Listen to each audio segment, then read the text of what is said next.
All right, everyone, as you can see, we are joined by UFC bantamweight Ray Borg. Ray, thank you for joining us here today. Yeah, no problem. My pleasure. And it looks like with the first question we have Danny Segura. Danny, go ahead. How are you? First of all, how has been training camp? How's everything going heading into this fight? Weird times with the pandemic. How are you feeling? I feel great. Given the circumstances, given that it's kind of like a few weeks notice type deal, I feel like I've been one of the fortunate ones to be able to train a little bit more than probably most. I have access to a lot of resources out there in New Mexico, and it really made it a lot easier to be able to go out and get in the work that I need for this fight. Would you say you had a close to normal training camp? Like how prepared are you in this situation? I'd actually say a pretty close to normal training camp. I think the only thing that would limit it to not close to normal training camp is the time span on which I had to get ready for it in. But as far as what I did and how I trained, I would say it was a pretty close to normal camp. Yeah, and we see you here at 135 pounds. Why do we see you at bantamweight? Is it because the UFC maybe told you to move up a weight class? We saw that in your last bout you missed badly, or is this a decision of your own to move up to 135? I think given that I missed weight at 25 again, it was the UFC's decision, and not just that, considering that all these fighters are having to cut weight on 2 weeks, I also think that had a big part of it, but mostly because of my last weight cut to 25 was unsuccessful. Yeah. Would you say your 25 days are over, or do you think you would go back down there in the future? Um, Honestly, that's not my decision anymore. That's kind of a decision up to, the head honchos on as far as that goes. But, I still feel I can make 25. This last one, I was super confident going into it, but I made some more technical errors. I got on the phone with the client from the PI for like an hour and asked him what I did wrong, why it became, because it wasn't the will to not make weight. It wasn't that I just, came in super heavy and didn't want to make the weight. There were some errors done on my end. Ultimately it was, my fault who made those errors on how I proceeded to go with the weight cut and my choices on how I was going to do the weight cut. And, we took the extra hour. We tried to cut more. We even asked for more time. We were confident that we can make it with a little bit more time. But unfortunately, those are, as a professional, I was, expected to come in on weight the first time. So, it's not for me to say, but it's something I'd definitely like to give it another try in the future. Yeah. And last question for me. Why do you insist of going down to 125 even though you've missed a few times? Because we've seen you have success at 35 and pick up wins there. Yeah, obviously the cut to 35 is easier. I guess I just like the way my body performs at 25. I'm lighter, I'm faster, I'm strong at that weight class. I guess just a preference on where I started fighting since day one. It's where I'm comfortable at, I guess. All right, thank you, Ray. Good luck. Thank you. And next up, we have Gabriel Gonzalez from Cage Side Press. Go ahead, Gabriel. Hey Ray, how are you doing, man? Good. How are you? Doing well. So Ray, obviously there's been a lot going on in, both, flyweight and bantamweight over the weekend with Henry Cejudo saying he's retiring. I mean, you're a guy who's been at the title level at flyweight, and if this is your new weight class, bantamweight, so what is your reaction to all the news?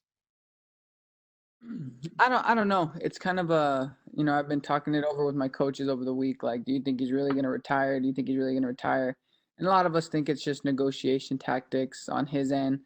But at the same time, I could possibly see him retire, for as long as he's been at, combat sports, the fact that he's been in, some really big spots at an early age like myself. Like, I don't know if I could see myself fighting past like 33 or 34, primarily because I was in the UFC at 20, but I started training full on MMA, like not just, jiu-jitsu beginner classes or anything like that. I started training full on MMA when I was 13 years old. So I've been in this sport for, believe it or not, a really long time. And so I myself don't know if I could see myself fighting past like 34. depending on how my body feels, obviously that's going to be the biggest factor. I haven't been in any wars. I haven't been beaten up and, been through any crazy fights. So, my body could do just fine past 34, but it's just a long time in the sport. So I could see it happening. I could see him kind of deciding to call it an ends where he's at. He's at the mountaintop, and everyone wants to go out on top. No one wants to keep risking fights and losing and things like that. So I mean, possible for him to retire. And in regards to flyweight, obviously they had the fight with Benavidez and Figueiredo that there's obviously a bit of a just confusion there on the weight miss and everything. Just what were your thoughts on how that played out, and now the fact that the title is still open at flyweight? Yeah, it was kind of an all over the place situation. I thought Benavidez was gonna win. I thought Benavidez would kind out wrestle him. Figueroa showed with Formiga that he doesn't quite have that wrestling credential. So, hopefully there's still a lot of movement going to happen at 25. Hopefully this kind of didn't put a little of a stink on the division with it still being vacant, considering Cejudo vacated it, and then there was supposed to be a new fighter to come in and be the new champ, and it's still vacated due to a missed weight issue. So hopefully it doesn't stall the division out, and hopefully things move forward. And maybe in my personal opinion, I think maybe Figueroa should fight. I think Benavidez should just chill out, and I think Formiga should. I'm sorry. I think Benavidez. I'm so sorry. I think Figueiredo.